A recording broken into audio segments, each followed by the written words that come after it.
¿Sabías que esta deportista es la única mujer asturiana en tener 3 diplomas olímpicos?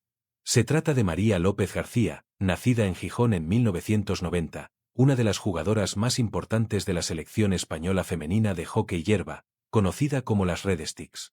María ha representado a España en 3 citas olímpicas, los Juegos de Río 2016, Tokio 2020 y París 2024. En estas competiciones, la selección española logró terminar entre las mejores del mundo, consiguiendo 3 diplomas olímpicos, que se otorgan a los equipos que acaban entre los 8 primeros. Desde pequeña empezó jugando al hockey en Gijón, en el Real Grupo de Cultura Covadonga. Y con años de esfuerzo y constancia, terminó compitiendo contra las mejores selecciones del planeta. Hoy es una de las deportistas asturianas con más presencia en la élite internacional de este deporte. Y ahora la pregunta.